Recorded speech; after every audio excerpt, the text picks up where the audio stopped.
big desire that a lot of people have is money. I don't think a day passes and someone doesn't tell me, what do you think of Bitcoin? What do you think of Bitcoin? It's at this amount, it's at that amount. Is it a good investment? Is it a bad investment? Or they ask me about the stock market in general, because the stock market apparently is in all-time highs. And they keep asking, what do you think of this? And what do you think of this? And what do you think of this? And what do you think of this? And what do you think of this? And what do you think of this? Now, why do I tell you this? Because number one, I don't think about it. That's the good news. I don't think about it, I don't follow it, and really the only way I know what's going on is somebody's telling me. But the real important part, how do I know? It's a bubble. How do I know it's a bubble? I was in the business for almost 20 years. You don't need to know too much to know it's a bubble. And the reason why is because there's an old saying.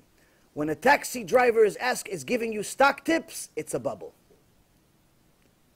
When the average Joe is asking you if he should invest, or he's telling you what to invest in, it's a bubble. The average Joe everywhere somehow is becoming an investor right now. Every guy that has 10,000, 20,000, 50,000, 100,000, all of a sudden is a guru. Wants to invest in the market, opens their own accounts, open their own days. Obviously, it's a 100% bubble. But no one wants to listen. No one cares what I say. Who cares? I don't even want to give the advice. I left the business for a reason. So now I'm going to do it for free. But why am I telling you this?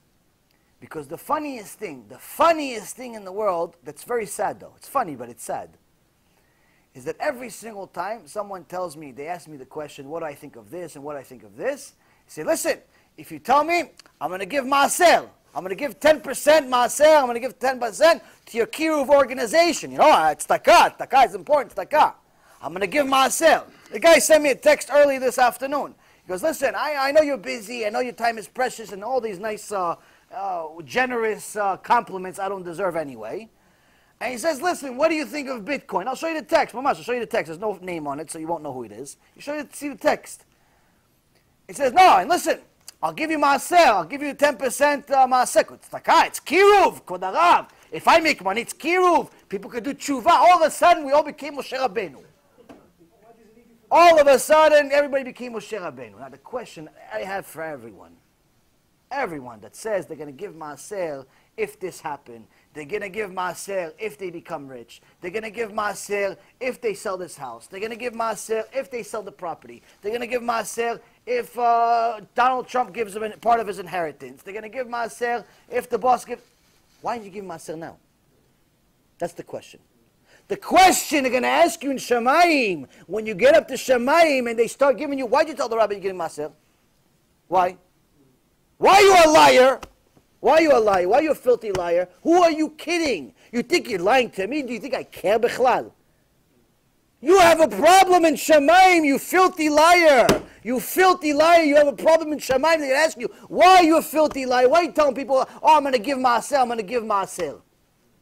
If you give maaser, give it now. Why are you giving it now? What do you need? What do you need more money to give maaser?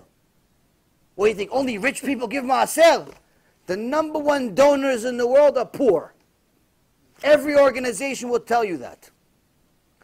All of the big organizations, whether it's the idolatry organizations or it's Jewish organizations, le'avdil, doesn't make a difference. The real bread and butter of all the organizations comes from basic people. Yeah, of course you're going to hear about the $100 million donation from this guy and the $100 million donation from that guy, but until they got to the $100 million, they survived from the average Joes. The average Joes that didn't wait to win the lotto to give them maaser. So what they're going to ask you in Shamayim, who are you kidding? Who are you kidding when you say I have to, if Hashem gives me this, I'm going to do this. If I do this, what are you giving Hashem conditions? Hashem, if you give me a house, then I'll do Havdalah. Hashem, if you give me a wife, then I'll learn Torah. Hashem, if you give me this, I'll do this. Hashem, if you give me this, I'll do this. One time a guy said it. He says, Hashem, listen. You give me money, no problem. You give me $1 million in the bank. Make sure that my wife is happy. Make sure the kids are this. Make sure that I don't have any health problems. Make sure that this, make sure this, make sure this, make sure this, make sure this. I'm going to go to Kola from morning to night.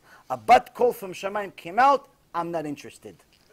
I have other people doing it for $1,000 a month. I don't have to give $1 million. I have people doing it for $1,000 a month. What do I have to give you $1 million for?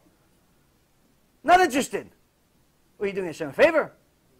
Who are you kidding? Who are you kidding? All these people are just mamaz making a joke of the system. Oh no, if you do this, I'm going to give you maaseh. Wait, you need your maaseh? Hashem will provide one way or another. But why are you lying for your own sake? For your own sake.